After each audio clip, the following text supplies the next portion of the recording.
Alrighty.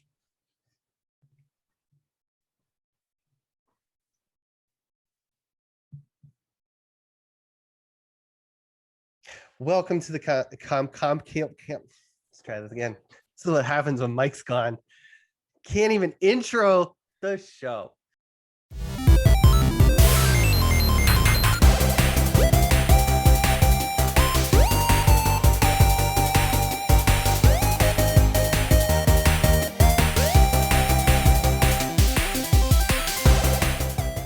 Welcome to the Campfire Gaming Podcast. My name is Matt. I will be your host tonight. Joining me is Chris and Rich. How you guys doing tonight? Hey, how's it going, Matt? Could be better. I butchered the intro. Take two was much better than the first one. And the best part is I'm sure Chris and Dan are going to keep it in there and Absolutely. make me look like an ass. Yes. So it wouldn't be this podcast if we all didn't look like asses at some point. Yeah. It just shows that we're not perfect, you know? We're not.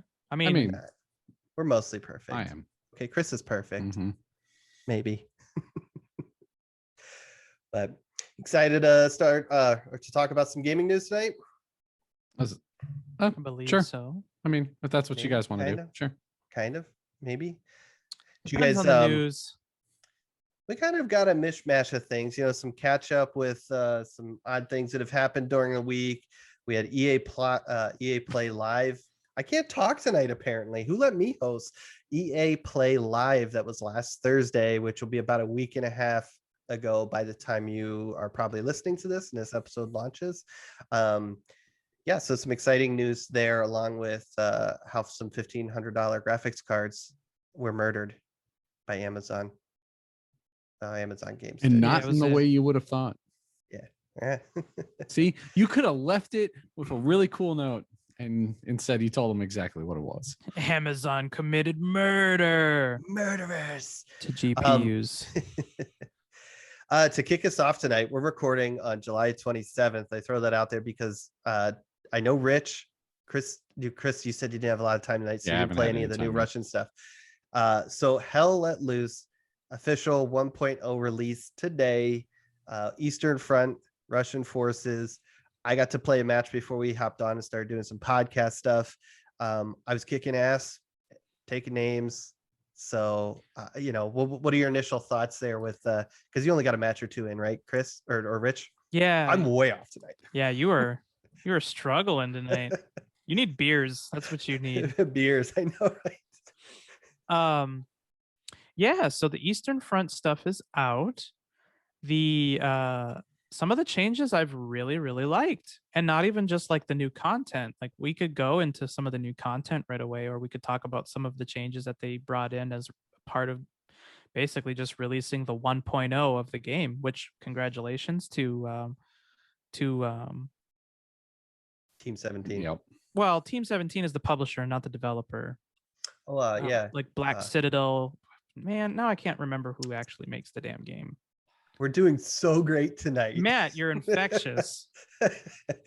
Yeah, no, I mean, like the initial thing is kind of got a little bit of a new paint job, right? It's or more kind of ironed out some of the wrinkles. The UI is a tiny bit different, both in the main menus and in games. So I kind of like some of the changes that I've noticed so far. That Black Matter did. Black Matter, thank you. I was close. I got one of the words right. I almost said Black Forest because isn't that the one that they're the ones doing the remake for Destroy All Humans? I don't know. Maybe. Yeah. Anyways, Hell Let Loose. So but yeah, a little history there. The Black Forest would be where one of those maps in Hell Let Loose actually takes place. Yeah. Hate that map. Anyway, so new coat of paint, right? Mm-hmm. We got a little bit of UI updates. Noticeable differences are things like, they changed the color of the local chat, so it's not white anymore, it's blue, so you can see clearer on who's talking and screaming at you in local chat. All of your spawn points are green, which is kind of a cool quality of life change, so you can easily see where you can spawn and where you can't. So like garrisons and your OPs are now green. I noticed with the recon plane, like when you see the enemy marks on the map, they're a little bit more easily you can read them a little bit more easily. They're a little bit, was it like darker or maybe less translucent? You know, I noticed that whenever I had a recon plane go over. So that was kind of nice. Minor changes, but Yeah, yeah. yeah. There's a lot of like really nice tune-ups like that, but they also added a bunch of cool content as well. Like they modified some of the gun sounds, which is actually pretty awesome. So like the K98 sounds way different, and I don't know. Do you like it? I like it. I I think it played sounds Russian cool. forces, so I didn't get to play. I'm excited to try some of the US and German forces to see some of the different audio effects that were changed, but I didn't get to use the K98K yet. Oh, did you? So So did you use the Mosin Nagant? no, I used the SVT40 Got it. SV. Oh, It was right. Okay. it The was a SVT.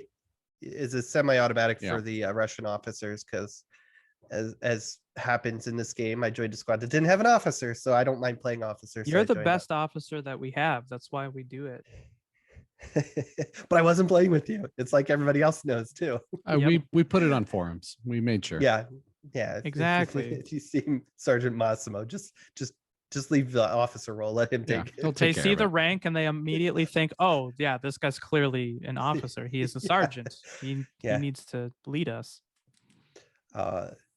I don't think that's the case, but I'm willing to take it on. But yeah, so that's what I used. I'm excited just because I know even on their roadmap, they're talking about just continuing to upgrade sound effects, which I think is one of the coolest things about this game is the sound effects. Yep. The thing that really sticks out to me more than other games is like artillery, because you hear that shit coming in and you can kind of tell. There's times where like I was standing as the officer looking at my map, looking to try to coordinate some stuff, and I just hear the whistle coming. I'm like, I'm in trouble. And then I blew up 2 seconds later. Or the newest edition, I keep forgetting to look this up. Chris, I know you know what it is, so I'm going to use the name they called it. For the Russian side, they have Stalin's organ, which are these rocket launchers for the Russian forces that are like the artillery. I did not get to kind of be in the middle of that when those are being shot off, but because I was the Russian forces. But hearing those things fly overhead, we're just hearing the screams They're of the such a rockets. terrifying sound. Oh, cool. It's just, again, the audio design, I love it. So the fact that they're continuing to kind of upgrade as they go just makes me more excited to hear this stuff. Especially with, things like the K98K. I'm really excited to hear how that is. Yeah, and being on the receiving end of the Stalin's organ, yeah, not fun, because that's not nearly as exciting as I guess it would be more exciting than being on the receiving end of maybe even an artillery shot or even like one of the bombing runs. So I'm guessing the Stalin's organ kind of replaces the bombing run for the commander on the Russian side. I think it might be artillery or it might be bombing run. I'm not 100% certain, but I feel like with how infrequent it was, I think it was a commander ability. Anyway, so yeah, I was playing on the German side on the Kursk map, which great map. I already think it's great. Not just because I racked up a huge kill count on my first playthrough of that map, but anyway, that's besides the point.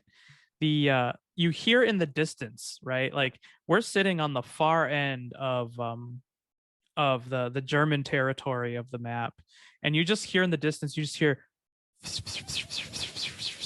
off in the distance, and they're just like, oh crap, like, oh no, it's coming. And then when it starts hitting, it's not predictable, like how the bombing runs. You can see the trail of the bombs hitting as they're in a straight line, so you can kind of have an idea on where to get out of the way. With this, nope. You just all of a sudden there's a rocket over here and over there and over here and right next to you and not right next to you. So it's like, it was like terrifying me to move. So I like just laid down on the ground and I'm just like, if I die, I die. But I feel like if I run, I'm gonna die. So yeah, it was pretty terrifying, but it was wonderful. I love it. It's a great addition to the game. I'm excited because I listened to a developer interview over the weekend, and they want to add more of that kind of uniqueness to each side. And I'm excited to just kind of see what they do. Yeah, I'm excited. I can't wait to play more of this game. I'm so scared to play Stalingrad. I played Kursk. I'm scared to even play that more.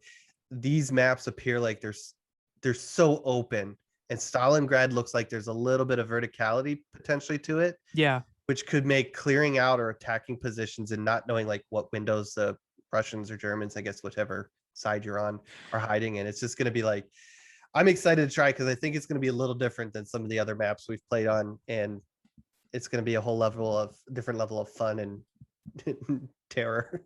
Yeah, no, so I did get to play on the Stalingrad map, and it was really, really fun, mainly because yeah, it was like it's weirdly open, but not. Like there's a lot of empty space in between buildings, but there's a lot of buildings everywhere. So Mhm. like you can only see so far in any direction before you're kind of, you know, your line of sight is blocked by like a building or a train or something of, you know, something like that. And it really still felt like it was urban combat, similar to something like Carentan, but not as claustrophobic as Carentan. Mhm. So that was it was really, really interesting. And yeah, there is a lot more verticality to it because there's a lot of those like apartment buildings located throughout a majority of the map, or at least like the southern half of the map is most of those buildings. And you can go up 5 flights of stairs to get to the very top of it. And there's, you know, busted out portions of the building or windows or what have you to be able to shoot out from. So you really can like set up in positions around the map and watch streets and things like that. I mean, we the first map of Stalin or the first match of Stalingrad that we played, me and my squad were, you know, we were kind of meeting in the center point because it wasn't like an offensive map, it was just kind of a tug of war map. Mhm. So we were meeting in the center to fight over an objective, and we saw that we were getting back capped. So me and my squad ended up going back to basically clear it out. And then when we cleared it out, we just hunkered down in one of the buildings. So my whole squad was like on, you know, we had a member on like every different floor of the entire building. I had my machine gun, of course, and I was looking down like a street or something like that. And we sat there for a while and it was eerily quiet until all of a sudden, yeah, you just see up in the distance, there's some people running over some piles of rubble. And I mean, there's a lot of cover, but there's still these giant gaps of open space between buildings. So like they all hunkered down over there. We hunkered down in the building. So we're just lighting each other up from our covered positions and just emptying as much lead into each other as we could. It was really Mhm. cool. We ended up Yeah. winning that match too. And then by the end of the map, it's just more like small houses. So like you kind of get out into like out of the city into like some farm fields or whatever. And then Mhm. it's like it gets weirdly claustrophobic still because there's like, you know, there's like very few taller buildings, but a lot of like houses and fences and like, you know, of course, more broken down rubble and trenches and things like that. It gets crazy. It makes me excited for I guess it'll be interesting if they have more because that would be the U.S. forces, but a trench gun They or are it's flamethrowers. That's yeah, on their list. No, it's like on I'm the saying, like roadmap. once those come in, Oh, Yeah, sure. like yeah, that urban warfare is going to be more interesting with a shotgun or a flamethrower. yeah. Um, so that's exciting. Yeah, yeah. Just looking at that roadmap, I'm pretty impressed because they're looking at adding in, of course, like the British forces, and then they're going to be Mhm. adding maps to play as the British forces as well, which will be really, really awesome. I'm hoping I'm hoping with both of the British are coming um and they have hopes of Japanese to bring in the Pacific. It's I'm excited if they do Africa with the British expansion and then obviously Pacific with the Japanese, because that'd be so cool. Not only just because we get two more groups, um, added on there, but also those kind of different, I guess, biomes. Kind of fighting through jungles would be awesome, or fighting through like how would they tackle the desert, in Africa. So I think it'd be a lot of fun. I'm excited for the future of this game. Yeah, I mean, Sounds if you think Kursk is going to be wide open space, you know, fighting in a desert's going to be pretty crazy. That's a it's lot just of gonna wide be open space. it's just gonna be like in that wide open area where you're going up and down into dunes in a Journey, right? Basically, Except someone's trying to kill you. Yeah. a lot of people, at least 50. Yeah, at least 50 people. But that was super cool, though. I'm so happy for them too, the developers specifically, because when I was getting on to play, the servers are just popping off right now too. It's It so was, awesome to see so many full servers. It's great. and I mean, it sucks if you want to play a different map that isn't Stalingrad or Kursk, because I had to scroll really far to find something else. Not that I was looking for it, I was actually really looking for a spot to join a game because every queue was full. Everything was 100, 100 players, and but I was scrolling like, wow, I haven't seen any. And then then I saw something like San Mergles or Foy or something like that. I'm like, oh, that's real far down here if you want to play one of the old maps. I'm sure in the next, I'm sure like the first week, it's just going to be heavily weighted towards those two maps. Hopefully and then it becomes a normal rotation after that point. it'd be nice. I'd like to see them do a little bit more with the server browser. I'm actually not a fan of them having the queue. Like you have to click on the server to see the queue. It should just be another column there. Just so I don't have to waste my time. I can scroll down and see, oh, there's only 2 people in this queue. Bam, I'm in. Yeah. So Yeah. but I mean, they just launched. So and so far it seems like there's not any big major issues. People could get in. I mean, granted, this game's been live for like 2 years, hasn't it? That sounds it's about been right. around I think that. it was about 2 years ago that I bought Yeah. the game. Yeah. And I mean, it's been early access, so it's not like it's been perfect, but I've started playing since update 9, and update 9 was awesome. So Yes. excited to dig into update 10 more. But yep, I can't wait.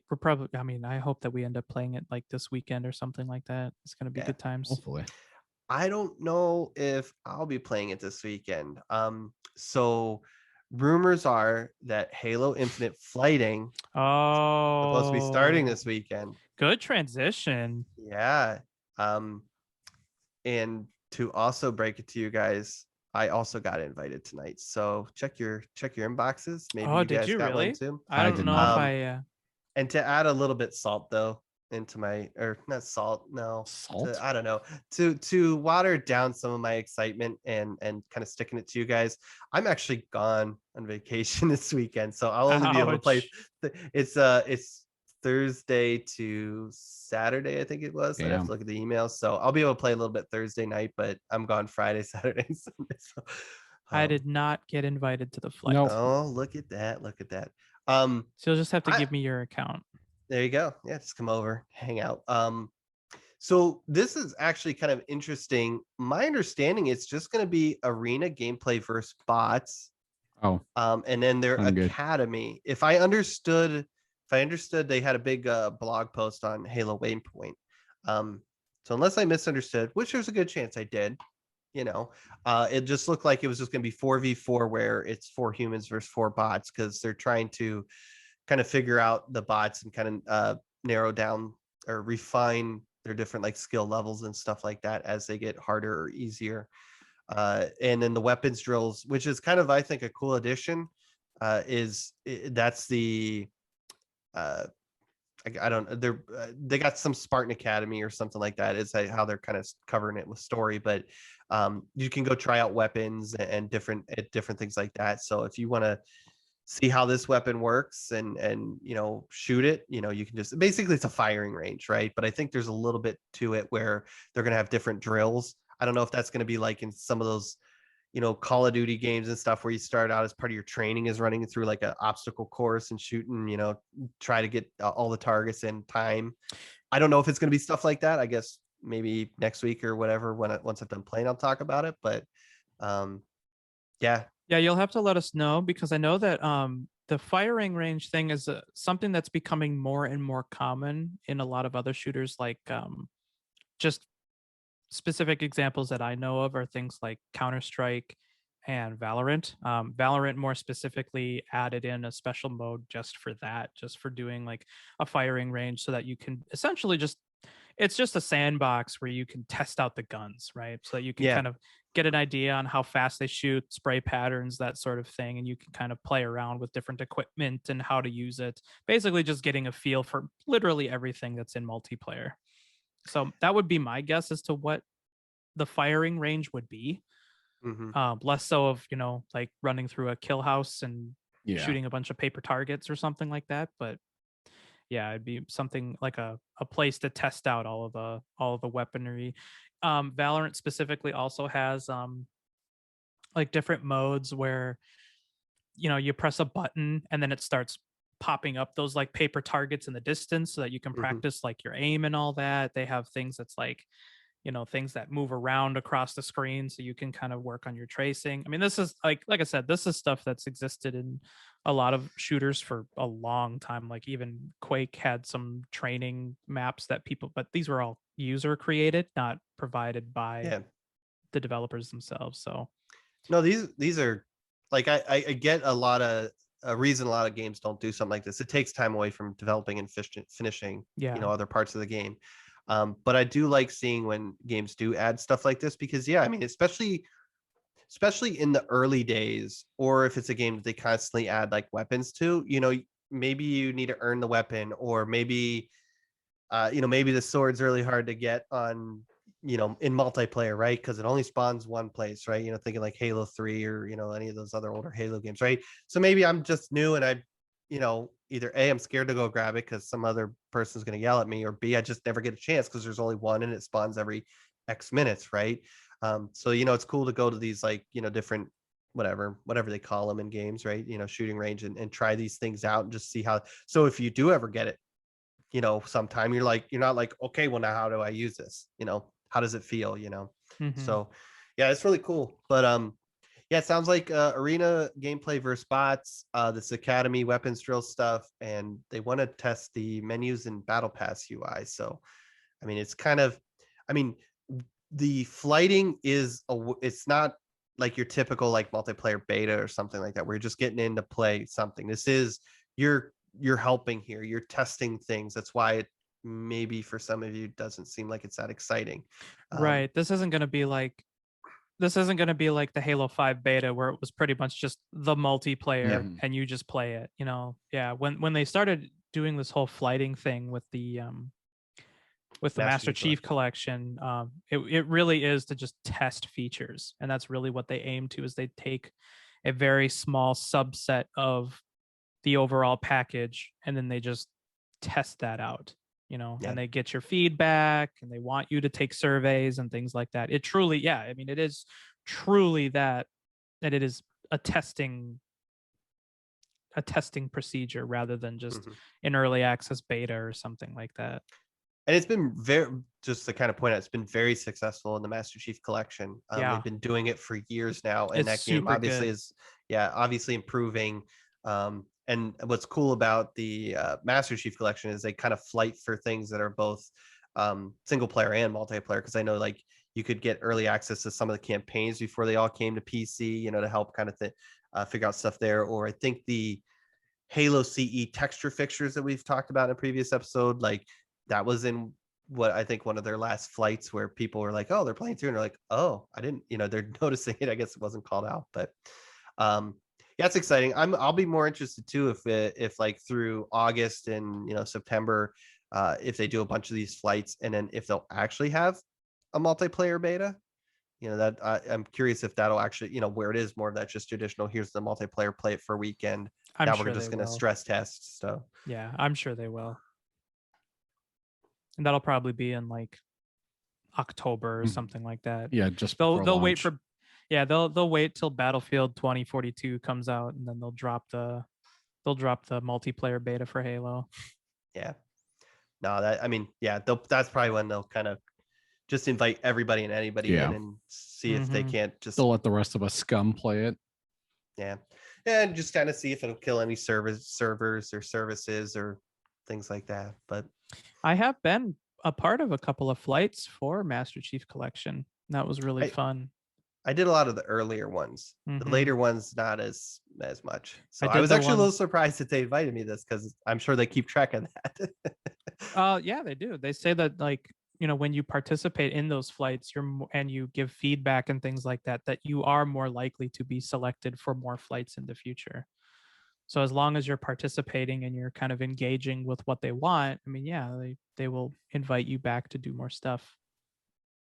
I didn't get invited though. I didn't take enough surveys. I think I've just been a part of their flighting system. A couple. It's not called flighting. Age of Empires Insider. That's it. Yep, Yeah. the insider So I've been stuff. part of like a lot of this insider stuff for a while. I know there's been a couple things through the years that I've gotten in and participated in, and it's exciting. It is exciting. Kind of. I kind of set up a a good transition earlier for this next one, but then we kept talking Halo. So fun news. As we mentioned to start of the episode, Amazon has been killing graphics cards. This is really interesting. Have you guys read anything on the RTX 3090s getting murdered? Yep. Yeah, they're getting bricked all over the place, which sucks because a lot of people aren't going to be able to buy new ones. So Amazon Game Studios is developing an MMO called New World, which have either of you guys followed that or played? I think there's different betas and stuff that have been around. Hard pass. You can pre-purchase into playing the open betas, because I think they have open betas for a limited time. Yeah. This one currently is going to be extended for, I don't know how long, but a lot longer than what they normally would do, which is like a weekend, kind of like the flights thing, where they would do it for like, they'd open it up for a week and then say, here's what you get this sort of stuff. But this seems like this is more of like a traditional beta, like play the full release of the game until we're ready to call it shipped. But yeah, I have not been following too close with what's going on with it, other than it's an alternative to WoW or Final Fantasy or something like that. I've casually followed it, but not like anything that I could even talk to it. But it sounds like they're trying some new interesting things, because I know it was originally supposed to be released, I think August last year, and then it got delayed, and then it got delayed again, and now it's, I think August 27th is the release date for it now.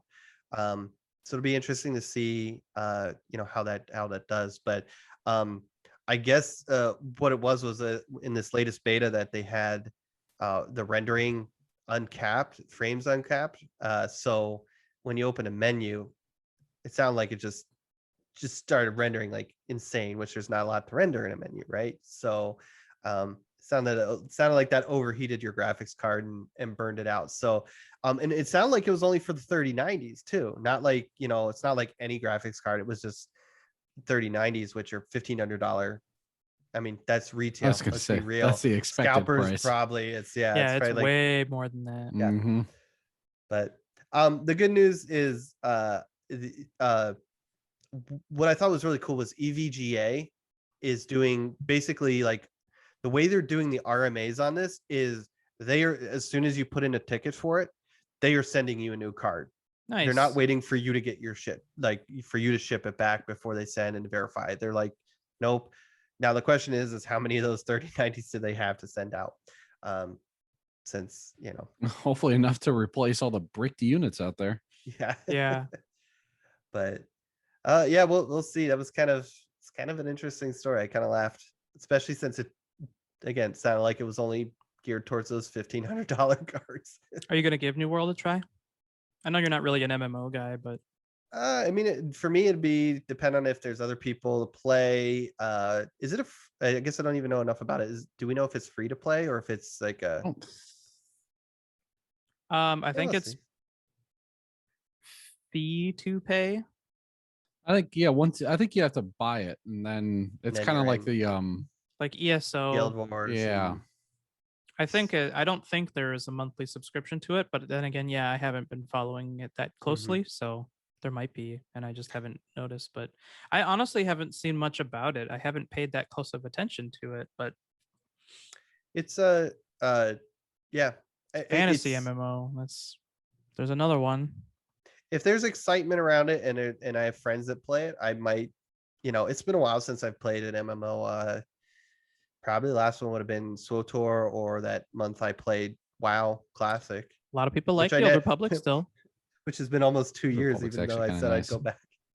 Yeah, the Old Republic wasn't bad. Yeah. I haven't played it since like 2011, but it wasn't bad. When they moved it over to Steam, finally, I played it again for a little bit, and it's still pretty good. That's free to play now, isn't it? Mm-hmm. Yeah, that's free. You obviously have like kind of tiered tracks. I forget. I'm in a special Yeah, if you bought there's like the free track, originally. there's the paid track, or like the paid like you. There's a paid like monthly track where you get a bunch of stuff, but then there's this weird middle ground where like that's where I fit in because I bought the game. Yep. Mhm. So Yeah, you I and I get a are on the few same extra side. perks, but I don't get the like monthly perks if I'm paying for the subscription or whatever. Yep. So That's probably where I am too. I wonder if my Jedi is still there. If My you my remember the Sentinel. account, I had not logged in years, and all my stuff was still there. And Or I'm like, Guardian. I Yeah, don't it was a remember any of this Guardian. stuff. Let's do a new character. the downside with that game was over. I think when it went to free to play, it got easy. Mhm. Like I remember playing through that with there's three of us that were playing through the story, and we were all leveling up. We were doing pretty good working together, but it was still pretty tough. I went back a few years ago with my younger sister, and we were playing through it, and like I wasn't even paying attention. Like I was just messing around, and we were getting through the story so easily. You level up so fast. Yeah, it was they kind of screwed with the leveling, I'm guessing, to get people to level. Oh yeah, you could burn through the early levels in no time. Yeah. I think it's 50 was at the time was 50. It's probably maybe like Honestly. 60 or 70 now, but it was just, yeah, I got to 50 real quick, and I'm like, we haven't even beat this game. I think my original character back before they changed the leveling system is lower than that current character I was playing, and it was, yeah. Doesn't mean it's bad, but it was definitely like they were probably trying to push most people through so you could do whatever the end game content was. When I played with my sister, we were just kind of doing it for story, just for fun, so we didn't do any crazy building or crafting or I should end say game stuff. I did just confirm it is buy to play. So It is buy to play. Yeah. Okay. So buy it once, you're done. You And can is it pre-order it August, now. Yep. August 27th? You can play Yeah. in the beta. Yeah, it's the end of next month. So they're probably going to wipe all of the characters after the beta's over. Yeah, I haven't heard. Maybe? Haven't followed it enough. I'll have to look into it. I don't know. Because there's like Ashes of Creation that's coming out soon. There's the Korean MMO that's coming out, Lost Ark. That's going to get a United States release soon. In like October or something like that. No time for MMOs anymore. I wouldn't mind playing another MMO, but we need people to play. Well, even that, I just with us, especially doing like the book club stuff, right? Yeah. And the podcast, like I'd fear I wouldn't be able to keep up depending on who I'm playing with, right? So like, it's like if I hopped in and tried to play with you and like Cullen or something, you guys would just go, and I'd be just like, okay, I can play once or twice a week, and take me forever to get to 80, right? Is it 80 that's a cap? 70 now. 70. Yeah. So yeah, take me a while. Might be something that we'd have to give a go though. If it's buy to play and I don't have to pay a monthly sub, I'm more inclined to play it. I tried out Elder Scrolls Online and I thought it was okay. But again, same with Final Fantasy 14. I just really had a hard time getting into it. I don't know why. I think it was one of those like I've put so much time into EverQuest and WoW that like starting over on another MMO just seems like I'm starting from square one kind of a thing. It's an endeavor. It is endeavor. It's an investment of time, but I think I'd be down to give it a try if it was fun. Yeah. I'd take a look at it. We'll have to see. We only got about a month away. Campfire Guild. We need a Campfire Guild in something. There you go. God, I can barely get you guys to play. I can't even get you guys to play Phasmo anymore. I don't want to have to try to pull you guys into Hell Let Loose and Battlefield and everything else. You don't have to pull me into Hell Let Loose. I mean, fair. It was just as simple as Rich going, "Hey, I think I'm going to play tonight." And I'm like, "I'm in." Yep. I'm yeah, there. but then we just need Rich to show up. Yeah. Hey, I was tired. I might have had the idea and I might have asked people to play, but I was very tired. It's not my fault. It's a good thing we weren't streaming that one. There was a lot of, man, wonder what happened to Rich. Yeah. Wow. You just get so like kind of focused on the game too. There was for a little while, it's like, and then you mentioned it like an hour in, or like, oh yeah, where is Rich? But yeah, we had a good time. But up next, Do you guys like Gears? Mike's not here, so we don't have anybody that's going to talk shit about Gears, right? I mean, I can. I'm bored of Gears it, of War but is a poor man's Halo. Yeah. So there's actually a little bit of news. Some of the stuff wasn't in my notes here, but we'll start with the rumor first. I don't think this is a big surprise, especially the way they phrased their announcement a few, I think it was 2 or 3 months ago, kind of in prep for the E3 stuff. Yeah. They like that. Hey, we're looking into Unreal Engine 5. We're making Gears 6, but it's basically like There's it's nothing not to going to be show. at E3. Yeah. It's not going to be anywhere for a while. But there was also the way they phrased it was like I think it was like they were researching Unreal 5 for future games. They weren't specific about, Gears. They weren't specific about this or that. So right now there's kind of a rumor. And again, that was kind of my guess reading their statement there a few months ago, is that I think they have more than one game in development. Where in development, who knows? It sounds like they want to use Unreal 5 for future games. So I'm guessing both are probably very, very early in development between the new IP and Gear 6. But it's kind of exciting to see what could come out of those guys. It'll be interesting. They make pretty games. I mean, they were wasn't the original Gears of War kind of that big push for Unreal Engine 3 back in the day? Yeah. And especially on consoles, if I remember. Yeah. Like, and this is what it can do.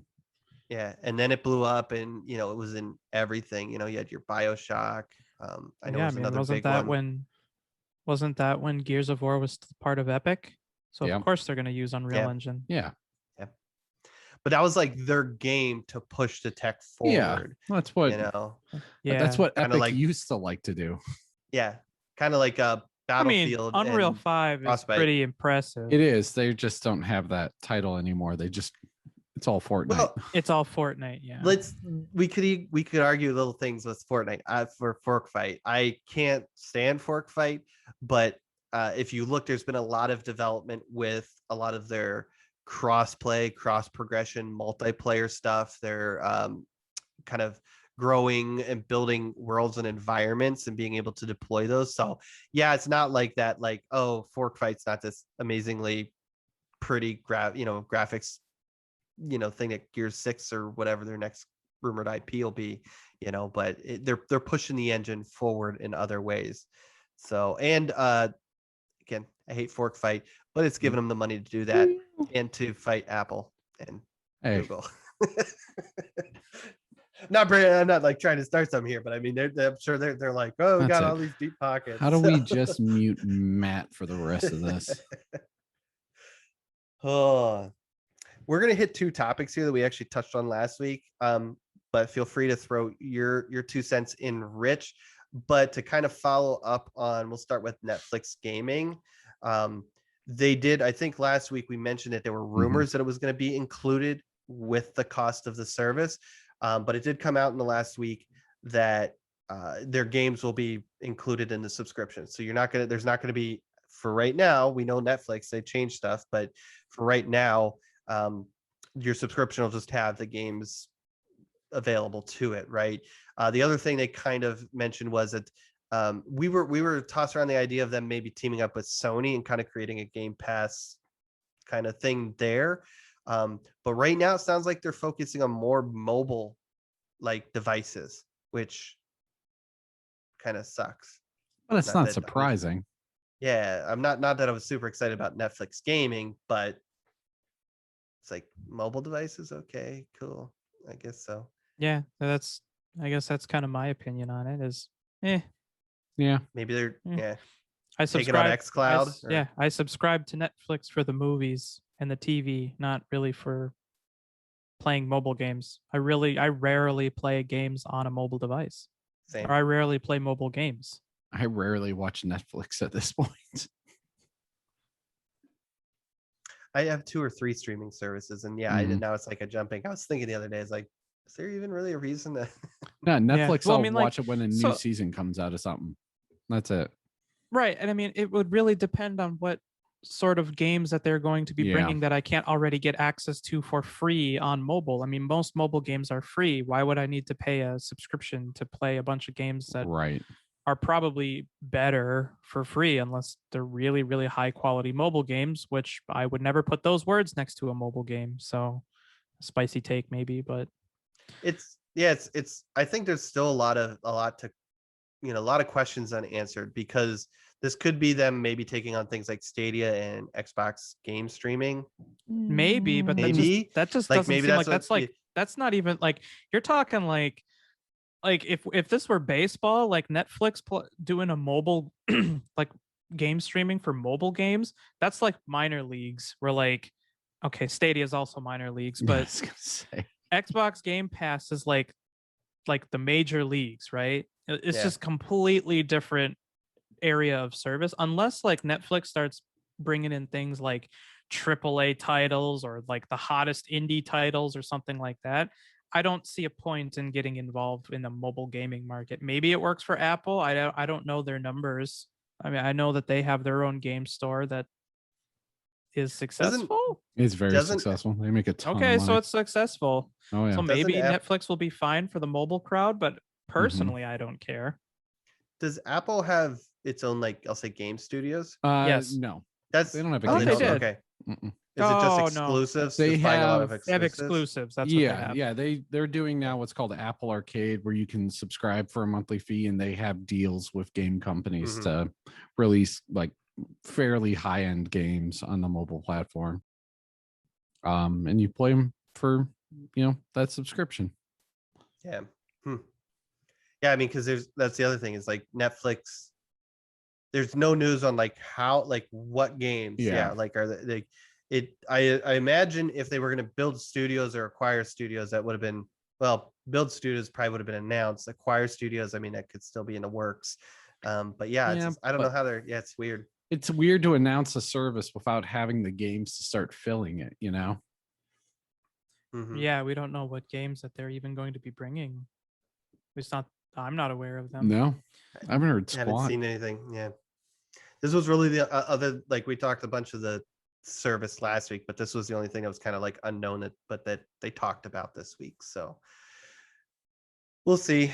Probably won't be successful, but to be fair though, I mean, if you're gonna give me an option for mobile gaming I think including it in the subscription for Netflix is a very good idea to try and get me on board, because it'll be one of those like, well, I'm already subscribed for the movies, might as well try some of these games if they're supposedly really good. Like if I hear ranting and raving reviews about some of these games that are popping off in the Netflix world, then I'll be like, okay, well, it's no cost to me, so screw it, I'll just play it, just see what it's all about.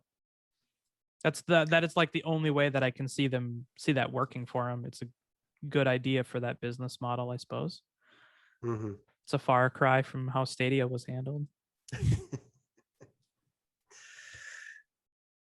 Yeah. And that's our dump on Stadia for this episode.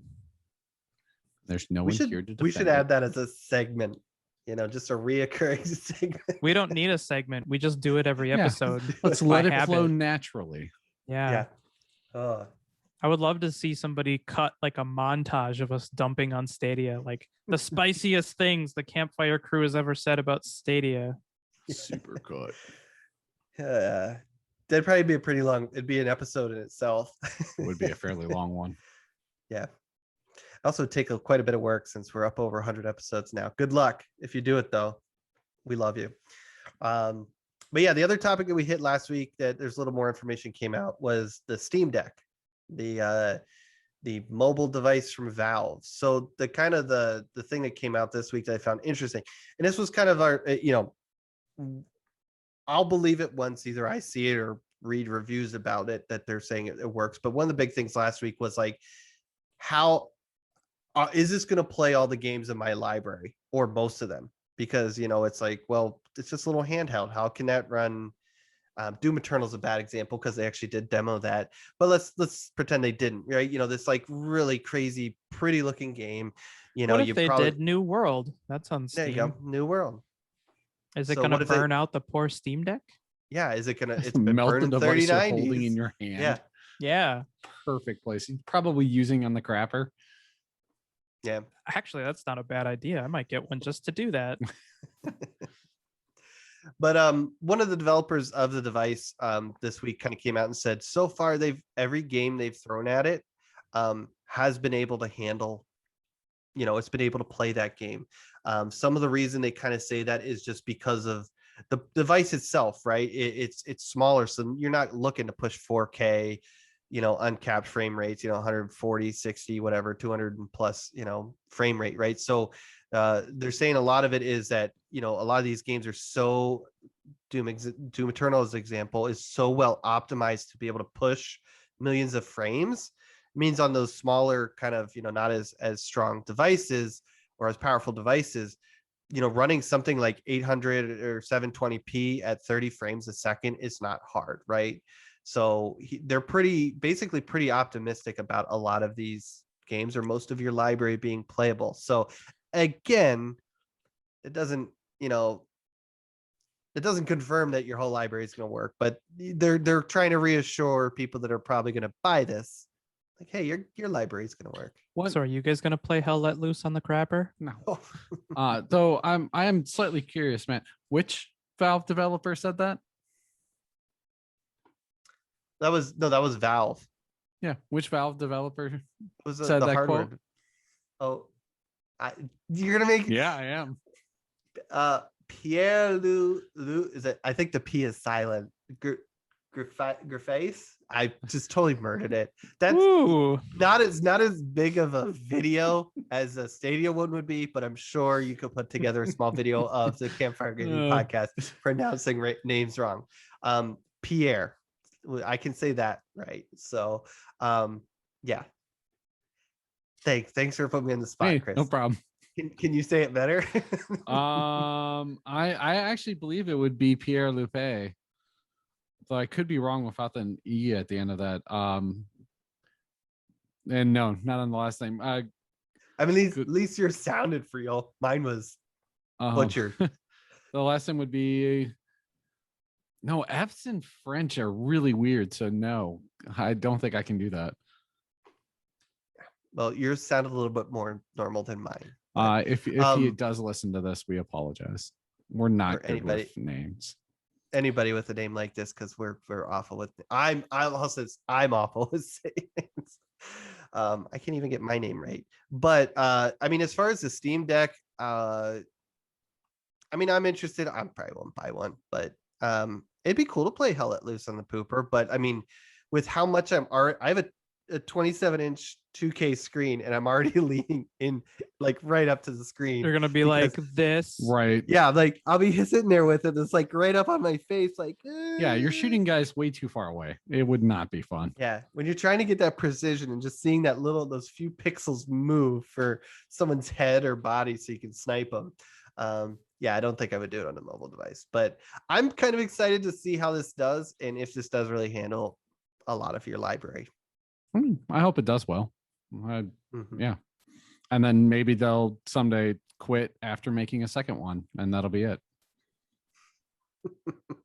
They don't do 3, so the sequel will be called the sequel will be called the Upper Steam Deck.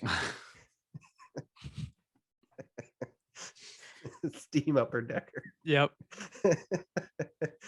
Oh, I like it. It'll be like a rusty brown color. Oh God.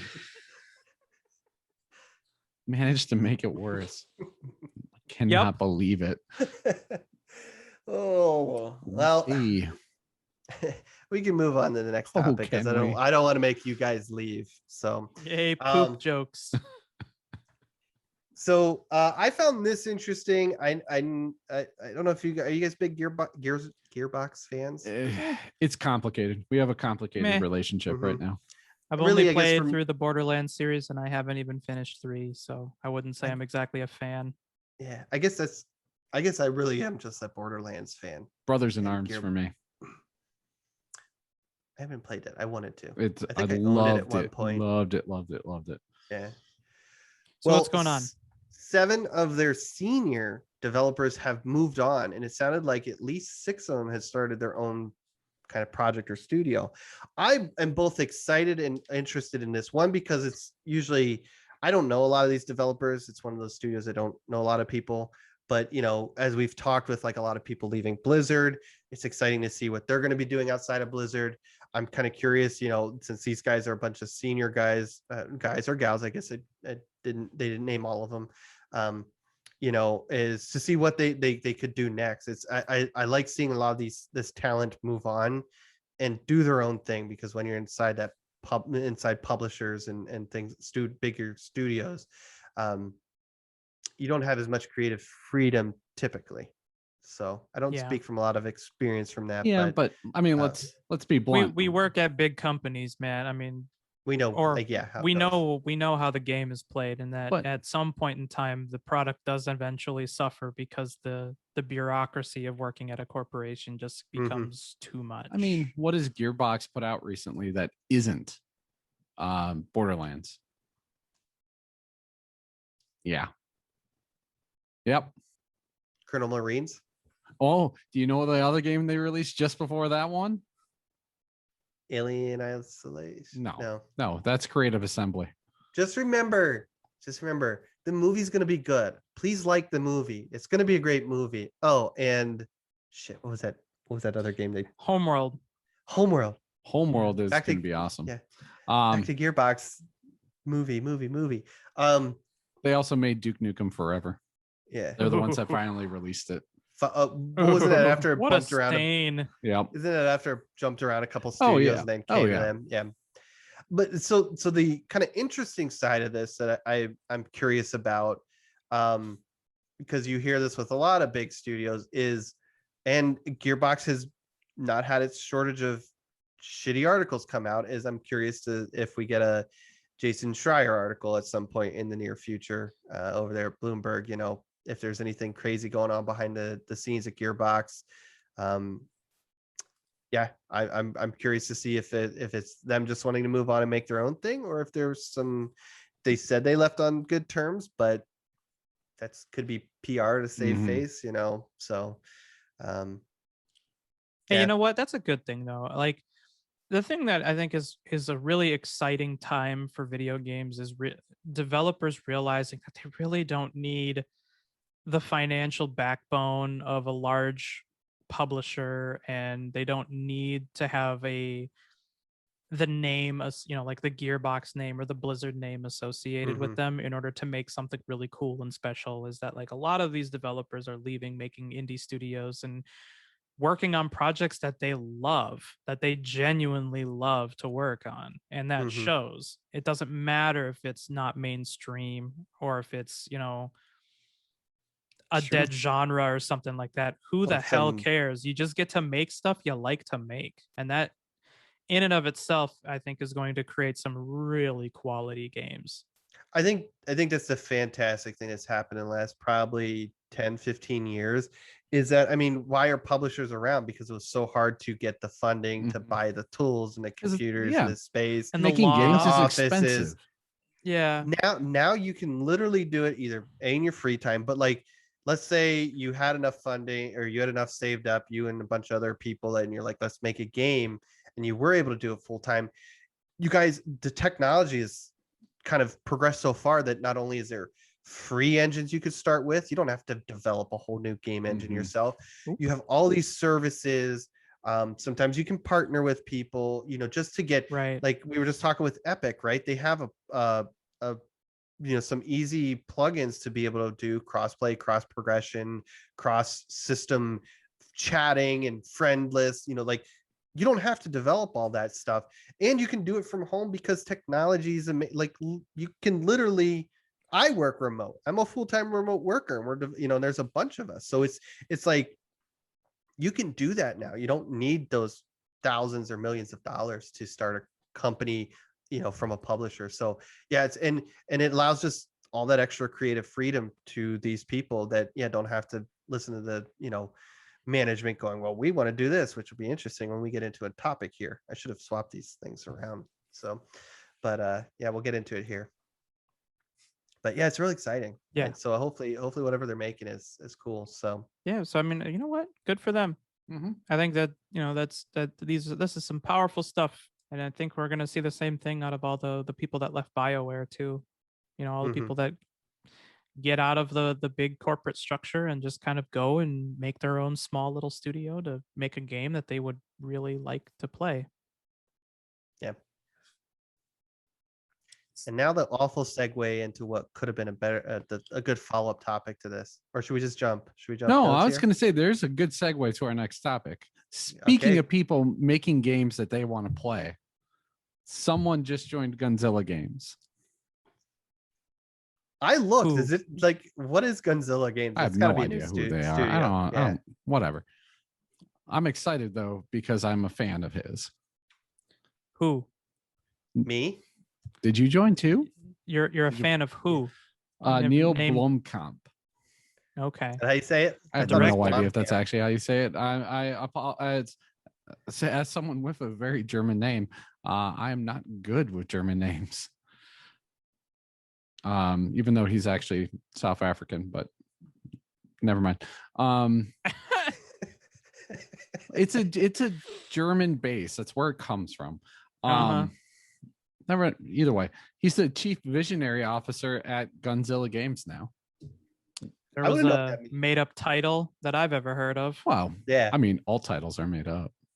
Yeah. I know. That's this goes to show that it is a very made-up title. But I was a fan of his Halo things, shorts that he did, and then the District 9.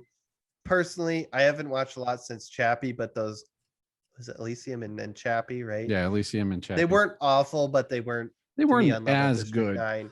But they're visually striking. Yeah, his new movie looks weird. I should have wrote it down. But anyways, to like, I'm interested to see, like, is this like a George R.R. Martin working on what was that game? The Dark Souls game. It's not Dark Souls. Elder Ring. Elden Ring. Like, is it like one of those things where they're just like, they basically brought Martin on to fill in the lore, not even really work on the game or help out with any of that? Like, is this Neil Blomkamp just coming in and kind of helping create a universe around whatever? We don't know what game they're making. There's no actual like words about what this is. It's going to be a first-person shooter. Yeah. It's the next evolution. It's a multiplayer shooter. That's what only thing we know for certain. But hey, he is coming on board to be the chief of visionary at this company. So that's what he is going to be doing, is visionary stuff. I think it'll be a very interesting looking world. I have faith in that. I mean, like, his worlds in his movies. His Alien movie looked crazy before that got canned. Like, like, I think as a creative, he's really good, but I just personally didn't like. I don't know if he's done like other movies he's done since Chappie, but I kind of fell off after it was kind of like mediocre Elysium, and then not a huge fan of Chappie. But no, I'm excited to see what happens.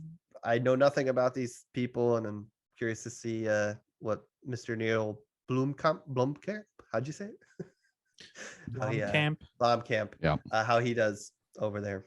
Oh, I just discovered one of the other things he's done. Is it a good thing? He did a live action story set in the world of Anthem. Oh, it actually has decent ratings. Is this like an M. Night Shyamalan situation where like Neil Blomkamp did really good, like Halo, District 9, Elysium was all right, but then he's like gone downhill, where M. Night Shyamalan was what, like Signs and was it Glass? No, Glass is one of his newer Unbreakable. Unbreakable, District or Sixth Sense, and then it like everything just started going, like Lady of the Water and what was it, Elevator movie or whatever. The Village. I think it was called The Village. The Village, which I figured out the ending of that. The Happening was the one where the trees killed everybody, right? Yes. And plants will kill you. Yeah. And you're forgetting about Avatar: The Last Airbender, which is I never saw it because I don't know Avatar at all, but I'm sure they want to forget about it. Yeah, I heard they want to forget about it too. After Lady in the Water, I was just like, I'm done with Shyamalan. Yeah. So, but anyway, moving on with lack of vision, and it's probably a game that is in need of a good visionary leader. What was it? Chief Visionary Officer. We got some potential news. Kotaku put out an article. I think it was like a diet version of like almost like a Jason Schreier article coming out of Kotaku. I should have written the guy's name down. I forgot, but some information on Skull and Bones. I know you guys forgot about it too. I think like everybody else did. I've been wishing for this game forever. Talk about a game that's like in development hell. And I pulled a lot of different quotes out of the article. And like, I think the one that kind of stuck with me was the one where the developer was comparing it to Anthem. You know, Anthem was in development hell for forever and then just came out and was awful. So this thing is just what is it? It started out as a multiplayer expansion for Assassin's Creed Black Flag, which launched in, correct me if I'm wrong, 2013, because that was the bridge year of the 360 and Xbox One. Yeah, because it was a game that came out for both.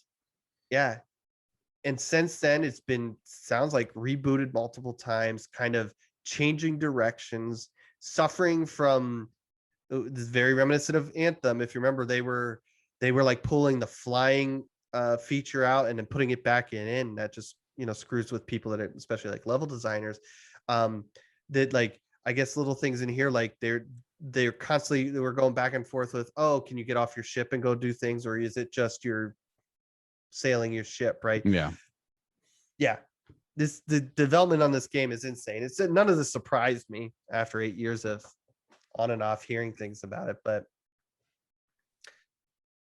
it's kind of curious your guys' thoughts.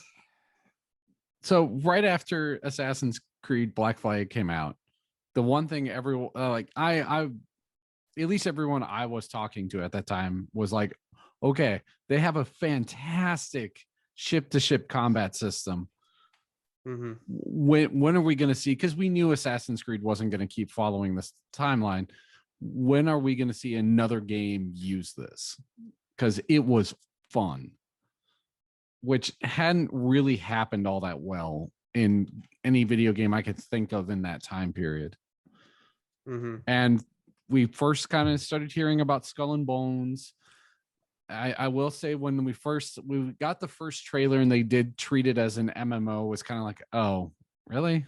Like, you don't have to do much to make people happy with this game. And they just kept finding ways to just pick the worst option every single time. Yeah, it's, I don't know. They should have just done a follow-on multiplayer where you're in the ship.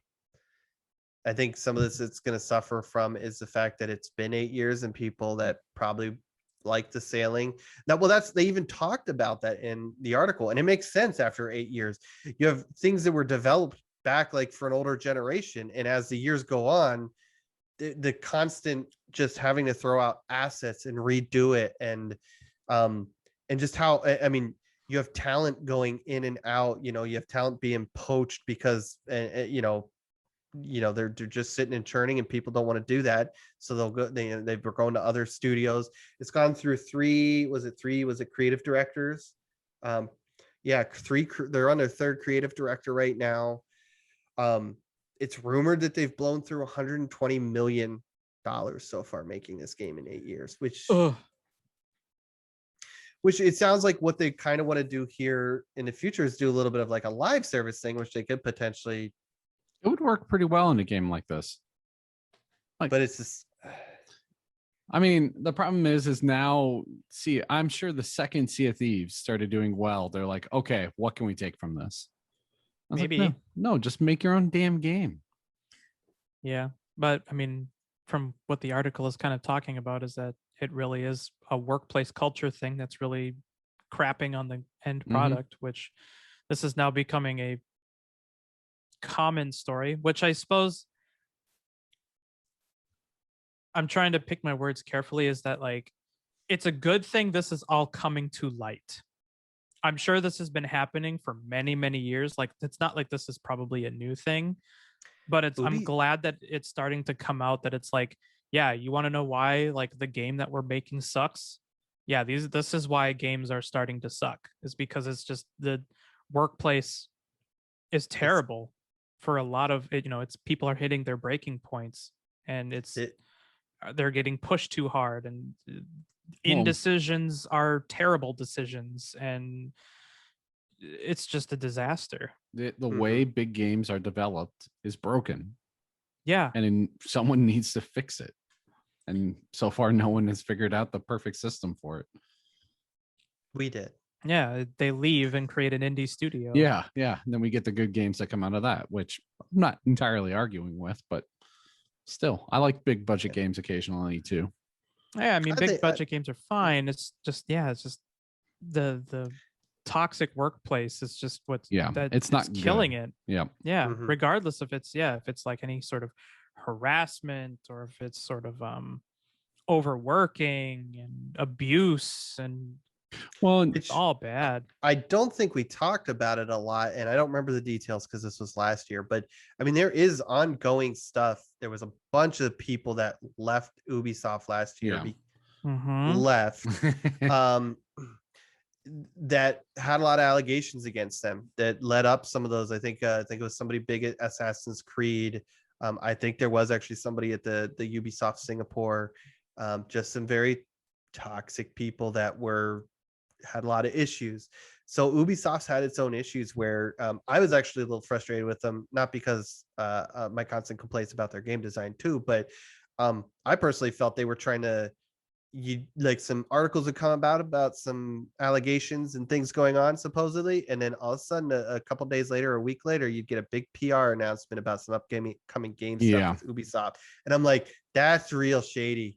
Like, you're trying to get that good PR in there to cover up the bad stuff. That's the head of the company right there. there. It's unfortunate because you hear about this stuff with a lot of different publishers anymore, and varying levels, throughout the industry. And again, it's not saying what's happening is good, but some of the outcomes from this is good. The people leaving to do their own studios. Hopefully the studios where this stuff is at, they're correcting it. Hopefully for real, and not just saying, hey, we're doing something about it, and then they don't. But yeah, it's unfortunate, because yeah, I mean, I love games, and I love my good AAA games from time to time, but I just don't.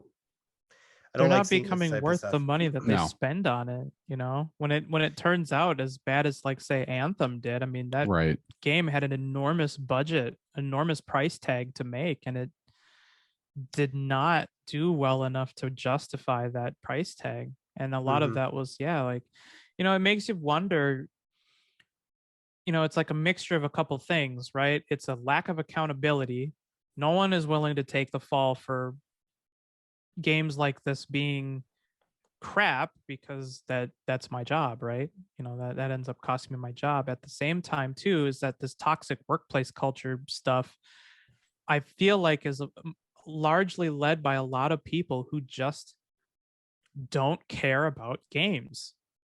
No, they care about the money. They care about the money, and they care about the clout. They care about the clout of being able to say, oh yeah, I do such and such at Ubisoft working on this big title game that you've probably heard of. They don't care about the end product. They just care about pumping out what they think is a money making title, and then they ship it, and they have no idea what gamers actually want, because they probably aren't gamers themselves, and they don't care they barely know what a video game is, let alone what a gamer would want out of it. That's kind of like what we were talking about with the Gearbox stuff, is like, Ubisoft, and I probably didn't write it down here. They had I forget, like, they have a creative division that's not even in the studios that helps. Sounds like some of the issues with this, they started making calls, and then constantly changing their vision and what they wanted out of the game, blah blah blah. You have too much of that, the non-creatives making these calls, and that's why you see things like Anthem and potentially this. That's why you see Cyberpunk. Yeah, that's exactly. You get games that come out there unfinished. You get you get like a lot of these free to play games. You get a lot of games with bad grinding. Why? Because it's all about player retention and squeezing as much money out of you, not creating something that's going to be enjoyable. Not saying all those systems are bad, but companies are starting to push this to the next level and the next level and the next level. I don't remember if we've talked about it on the podcast. I know we've talked about it just together, but it's what scares me about NFTs in games, because just another way to make money. Mm-hmm. As an application, it's a really cool idea and gaming is a great place for it. But my brain goes, oh, well, that's how, DLCs, microtransactions, battle passes, but you saw how that watered down the experience or piecemealed things and kept getting, and I'm sitting here going, well, the NFT idea is great in games, but it's going to be abused and I'm going to hate it. Yep. It's going to be awful. And I'm not excited for the future, as there's already rumors of some companies. I actually think Ubisoft is one of them that's rumored to be either partnered with a NFT company or creating their own to do things. So yeah, it's unfortunate because, I'm sure Skull and Bones, again, I mean, I love Black Flag. It wasn't really a great Assassin's Creed game because it was mostly focused on the sailing. There was still the Assassin's Creed part, but I love the sailing. I love the little bit of out of the ship doing your Assassin's Creed stuff. The pirate theme, for the time, it looked fantastic. Graphically, I love that game. It was so much fun. I think the only thing I didn't do in it was like a few of the fancy ships that you meet out in the water. Those are so much fun. I love doing that. So hard. I took on a couple of them, but there was like one, I think it was the one where there's two of them. And I'm like, screw this. I'm done. I will drop this little teaser for those that are interested in us talking some more about these kind of toxic workplaces. Give us a couple of weeks. We might have something for you. That's right. I mean, we don't even need to be cryptic about it. I mean, as we're recording this right now, the whole lawsuit about Blizzard, the whole lawsuit against Blizzard is kind of ongoing right now. And really, we want to dedicate a whole episode to that, which is why we're not doing that now. A lot to talk about, and it does. We want to talk about it, but we're not going to talk about it. It is emblematic of the whole industry. So yes. Yeah. So we're going to be pushing that out in a couple of weeks here. We wanted it to develop and give it its time to do it justice, talk about it. So so actually it's probably a couple of weeks away, because next week we got book club next, and then we're going to be doing when we can talk about Blizzard stuff, which if you're listening to this before that episode is out, go play Destroy All Humans Remastered. That's what we're playing. It's a lot of fun. You'll hear more about our opinions next week. So you guys have anything else about Skull and Bones? That was kind of like a bigger topic, got pretty deep. Makes me weep a little bit, but now. That's about all I have to say. Yeah, I feel like we keep having to talk more and more about this kind of stuff. It is depressing. It's worth talking about, but it's sad. In more depressing news, I must have missed something here, because Greg Miller did not host EA Play Live. You guys are so obsessed. Did I miss something? I could have sworn it was he was supposed to, and then he didn't. But Mike's not here to talk trash. But I want to transition. There was no Greg Miller. Yeah, but into more real, like actual depressing news. EA Play Live happened Thursday, the 22nd or something like that. Unfortunately, there was no Mass Effect, there was no Dragon Age, and there was no Star Wars game. So now all that was announced in advance. Was announced in advance, but it was still disappointing. Yes. But into the kind of maybe funner side to it, because there was some tidbits here and there. There's some interesting stuff. That was interesting. It was pretty light. It was maybe an hour, I think, show. A little bit short, but yeah. Yeah, it was a little shorter. Kind of going into the talks that we did for the other like E3 and was it the Summer Game Festival or whatever it is with Jeff Keighley. Like a lot of these are kind of playing it safe and really just focusing on what's coming soon, what's kind of almost like a guaranteed deliver in the next probably 6 months. So no big shockers except for probably the last two things we'll talk about here. A few of these things I imagine we'll get through pretty quick, I think, just because of we don't have a lot of interest in it, but I think the first game they talked about was the F1 2021 racing. I don't really have much to say about it. I don't know a lot about these games. If you have a racing sim set up, you're probably going to love it. Well, Codemasters makes fantastic racing games. That's really all that needs to be said. They are like one of the top, if not the top, at it right now. Which is surprising because doesn't EA has a couple they kind of own racing games, don't they? Because they have a few of them. They have most of the studios I can think of. They have they don't have Need for Speed. That's what I was trying to think of. They don't have Forza. Yep, they don't have Forza. Forza or Forza? I don't know. Forza. Yeah, Forza. That's what I said. Oh my god. But along those lines, they showed off F1 2021 racing, as well as announced Grid Legends. So I actually laughed a little bit at the Grid Legends stuff. The story mode kind of seems silly. I was like, what am I watching here? I don't play these games, so I don't know. This could be very exciting to people that play these games. I really don't know. Well, and F1 is a bigger thing in Europe than it is over here. So yeah. So hopefully you listeners enjoy this, and hopefully if you get these games that you enjoy those games. Let us know if you really like them, because I keep thinking about playing F1 mostly because it's somewhat entertaining. It's more entertaining than NASCAR, which we're not setting a high bar there.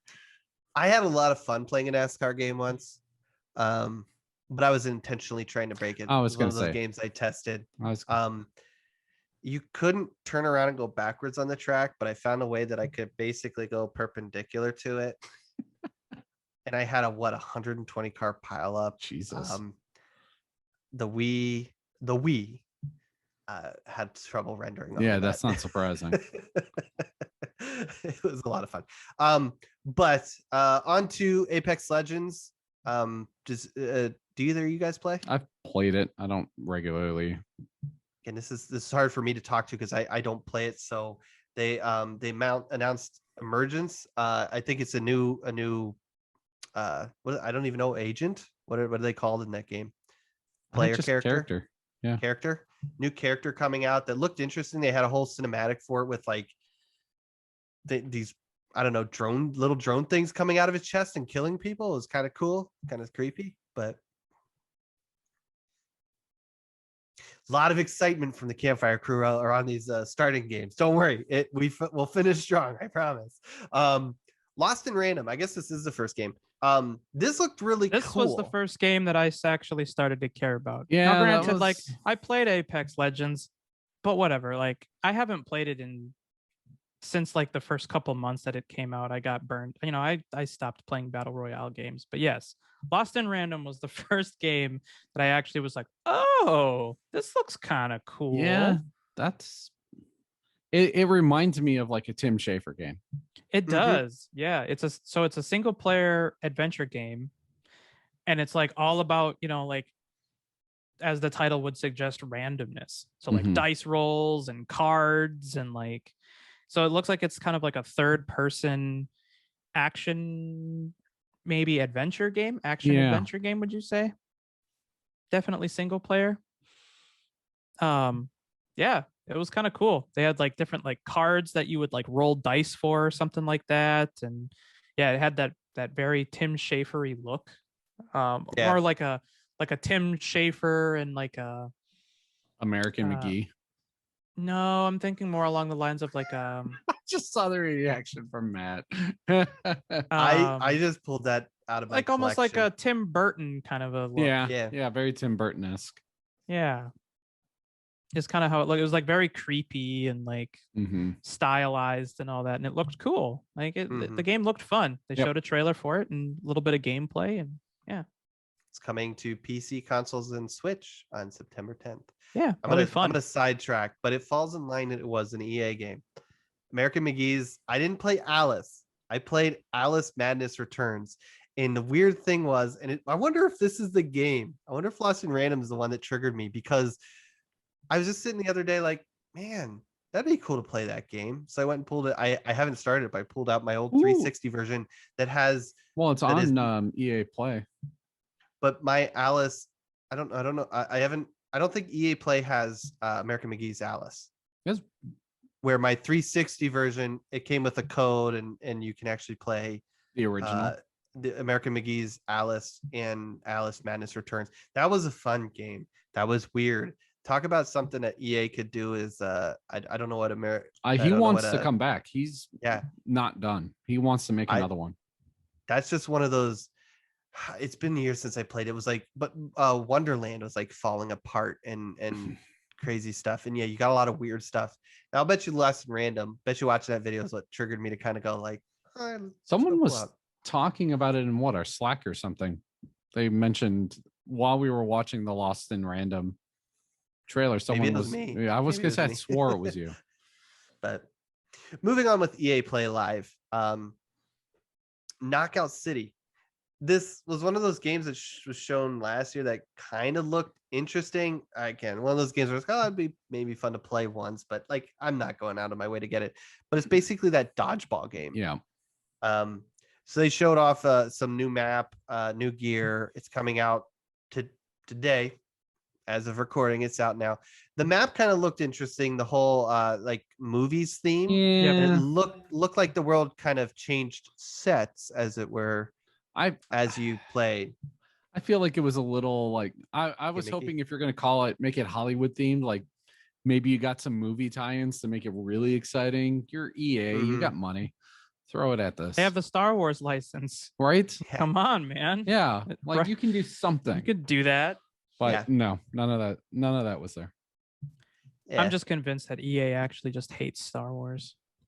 They do. That's why they bought the license to make sure nothing would come out. Yeah. They want nothing. It's fine. I got Squadrons. I honestly don't care anymore. It goes back to leadership.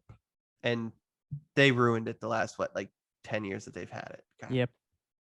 Battlefront 1 and 2 and I'll say this though. So going back to Knockout City, it is a surprisingly competitive game. I've heard that. Have you played it? No, I haven't. I've watched streams though. Mm-hmm. And it's actually pretty, like if you sit down and watch people play it, it's actually pretty entertaining to watch. Yeah. Well, that's what I'm saying. Like it looked cool, but again, I would need like you guys to be like, hey, this game is fun. Let's go pick it up. Yeah. But I'm not going to go be the one to pick it up and go see if it's any fun. Yeah. It's definitely got a lot of action and it's got, it's incredibly competitive, which I think is really cool, which is not like, I remember when I first saw the game, that's not really what I thought. I thought it was just going to be kind of a nifty party game, but no, it's like esport ready. Mm-hmm. Yeah, no, it's maybe if one of you guys get into it and convince the rest of us to buy it for me. Yeah, too many other games. Hell Let Loose has got me. I'm already thinking like, I should probably start Psychonauts now. So I have whoops, spoiler. If you're listening this far. God. Nobody knows. So now into the meat and potatoes of EA Play Live. The big exciting news that was announced couple weeks ago was that Dice LA is rebranded Ripple Effect. That's why there's all this old information I just threw in there. So when we talk about Ripple Effect, people know what we're talking about. But Ripple Effect was developing the third mode in Battlefield 2042. We finally got to see what that is. And it looks There were awesome. rumors of what there were rumors of, I mean, I think a lot of this stuff got leaked in months prior. Yep. And this was rumored. Why don't you tell us about it, Rich? The Battlefield portal. Well, yeah, They were talking. I mean, I think it was a couple of months. I think it was maybe like a month or so before all the E3 stuff. They were talking about a leaked mode, and I think they actually called it out by name that it was Portal, but it was just like a sandbox mode for Battlefield. And yeah, when they revealed it, I mean, that was exactly what it was. It's like a sandbox mode for basically you could customize pretty fine detail, basically the rules of playing Battlefield. And this could include things like, pick an era, pick weapons from various eras, vehicles from various eras. You know, they showed off like, I don't know how this would work, but, you know, a Mustang fighting I think Fighter what was like an F-18 or something like that. So I'm not sure how that would work, but hey, more power to you. I like the Um, one tank and the, what was it? What they say? Oh, the little 40 robots. Oh, robots. yeah. So what they were describing, one of the things they showed in the presentation is that they had a bunch of custom games made by some of the people who were testing out the project. And one of the modes that they were looking at were they had a couple of them. One of them was they had 4 Battlefield 2042 soldiers, so like future era Battlefield 2042 guys against a team of like, what was it, like 32 World War II German soldiers or something like that with German, like with World War II era weapons. And so you had to like navigate as a 4-man squad and detonate MCOMs. And you could only respawn after you detonated an MCOM.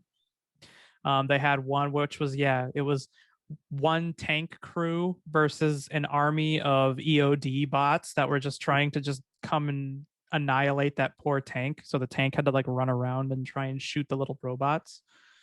And then they had one that was like, it was a VIP Fiesta or whatever. So like you had to kill the VIP of the other team, but you got a random loadout every spawn, which was kind of neat.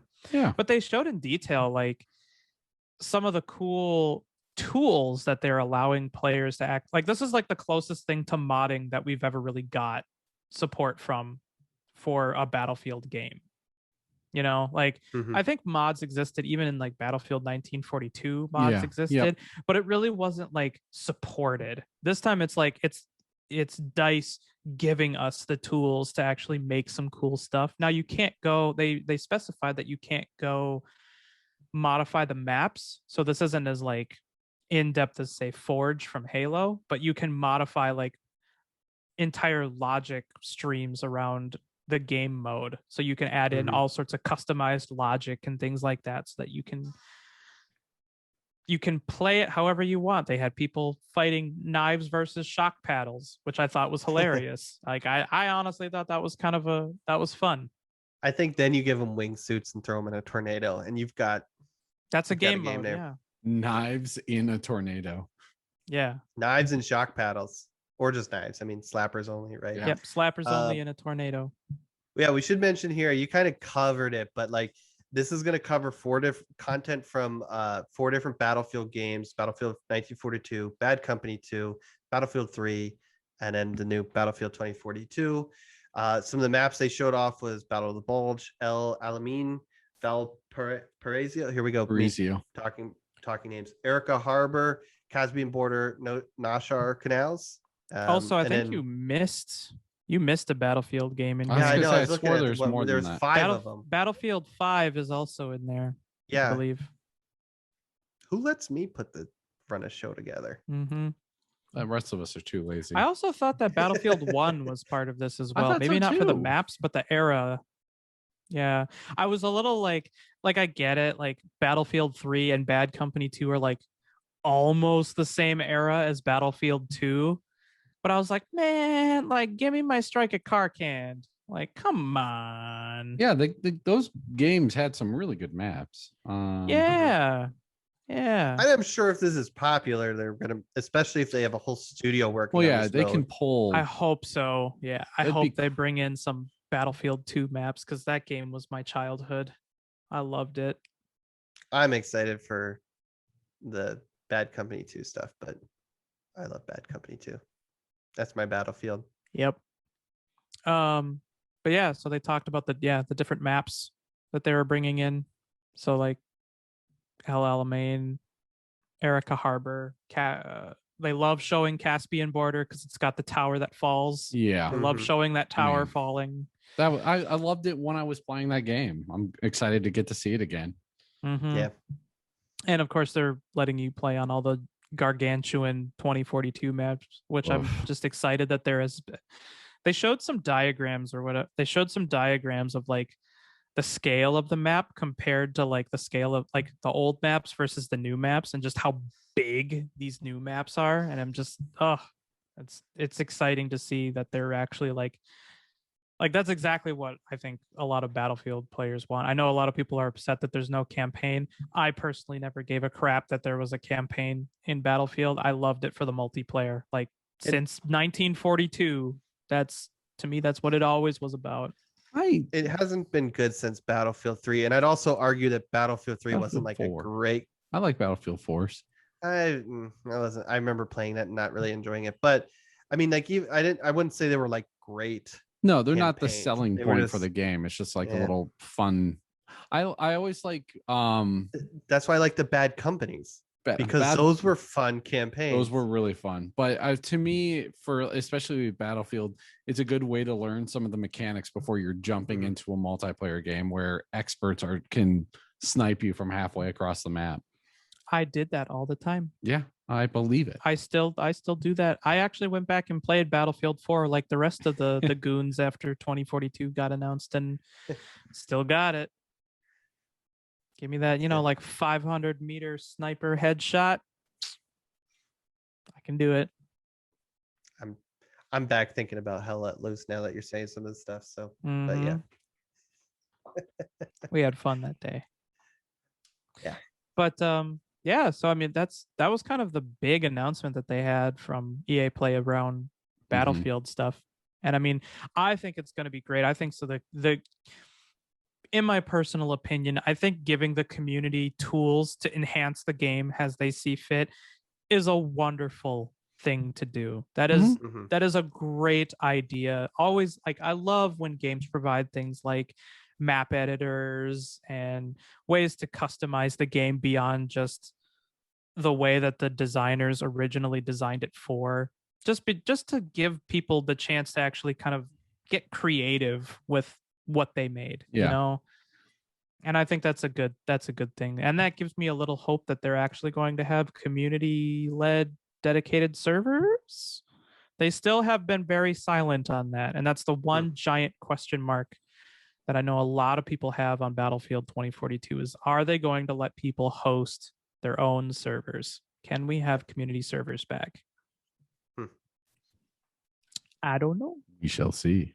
I hope that is a yes, because I would like a place to host my weird custom games. Well, I mean, you'll be able to share your mods and stuff, so yeah, at least maybe not host, but we'll see. See what happens. It's exciting. As exciting as this next announcement that they were they left everybody else with. I mean, I was trying to leave a little bit of dead air. Oh my god! Before we start talking about Dead Space, I'll be transparent. Never played it. Didn't excite me at all. It's a remaster. I'm over remasters. I can't get excited for remasters anymore. I just assume that everyone's going to remaster something at some point. But is this a remaster or a remake? Because those are two distinctly different things. We don't know. They didn't tell us.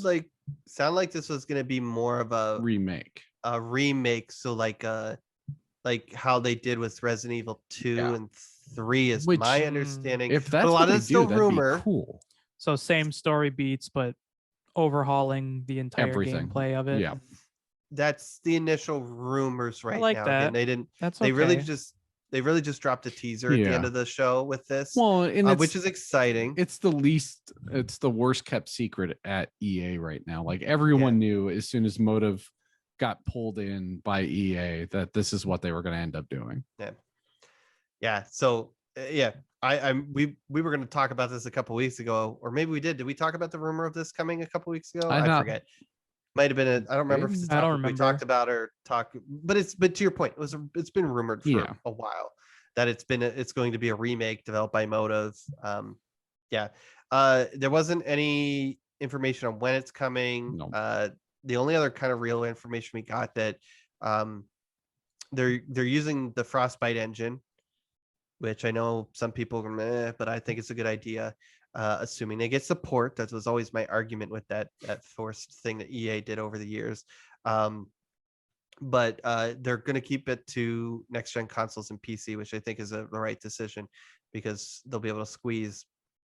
I imagine they'll be using whatever version of the Frostbite engine that 2042 is using. Obviously, very much overhauled to, have a action horror game than a first person shooter. But so you can see all the little gory bits of the necromorphs, if I remember correctly. That's what they are. I started. It's been originally so I was like, oh, I didn't play this game, but I did start it one time and got an hour or two in. I was having fun, but I have no clue why I stopped. But it's one of those series. Again, we seem to talk about this a lot too. My very long list of games of like series that I've been meaning to play. I think I even own one or both of them. I at least own the first one. But sounds like book club suggestions to me. Before we remaster or remake though. Before we wrap up, Matt, I was curious if you heard a little piece of news about a game you and I both enjoy a great deal. Hell Let Loose? We already talked about it. We already touched Crimson on that. Skies. What? It got an update. Oh, is this the coming to Game Pass? Yep. And it got an update to help it take advantage of some of the extra, like it'll run 60 frames a second and everything. The backwards compatibility. Yep. Yeah. So very minor piece of news, but I realized we skipped over it and I wanted to make sure we hit on it. I'm going to throw something out here. I don't think we talked about this, but there was an interview a couple weeks ago that Phil Spencer did with a podcast. I can't remember. It wasn't us. Another podcast where they were talking about things, and the topic of Game Pass came up, and it was along the lines of that it's kind of exciting, and it almost sounds like they do some of this backwards compatibility stuff and put it out there, obviously so gamers can play their old games, but it's a good way, especially when it's on Game Pass, to get a feel for older franchises and the excitement around them. So that's kind of why I'm a little excited about Crimson Skies, because we can't be the only me, and Dan. So the only three people wanting a new Crimson Skies. If you're listening to us, you should just go download it and play it a lot, because it's fantastic. It was a lot of fun. Yeah, I love that game. Granted, I haven't played it for 15 years, 17 years. When did that launch? Whenever it launched, that was I played 2003 or 4. Yeah, something like that. It was before the 360. But it was one of the first Xbox Live titles, so it'd be around 2004. Yeah, and I love that game. It was a lot of fun. It's kind of like so good.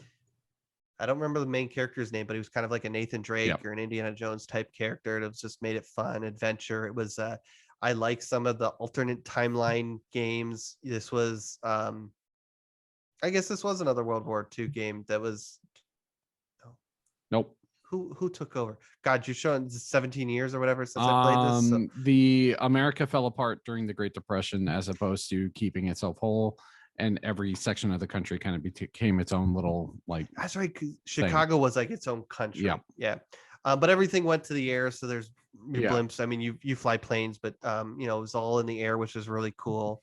But I like those alternate timeline ones. I was like Freedom Fighters. Oh my god, I love that game. That was another good one. Speaking the Wolfenstein series, very good. The newer Machine Game. I mean, the old ones are good too, but Machine Games one is good. But no, that's exciting. I hope that's kind of just so people can play Crimson Skies, but also maybe that's their way. I have heard. Well, we should also mention. Let's also mention. Crimson Skies is important, but they're also putting Blink's Time Sweeper. Also true. There. So maybe we get another Blink's game. Highly doubt it, but I don't know if Microsoft ever sold that IP. Years ago, they were trying to. No, it's still in Microsoft, the IP. Sell it. Yeah. By the way, the main character of Crimson Sky is called Nathan. I don't remember his last name, but Nathan Draco. Drago. Yeah, man, such a good game. I love that game. I played it recently, streamed it even. Nice. You should play the rest of it. Stream it more. Could. I need more time so I can actually stream stuff. Well, we've hit the end here. You guys got anything else? Any more Crimson Skies or Hell Let Loose comments or no? No, I think we talked a lot of this stuff to death. Pretty much. We got a lot of exciting episodes coming up.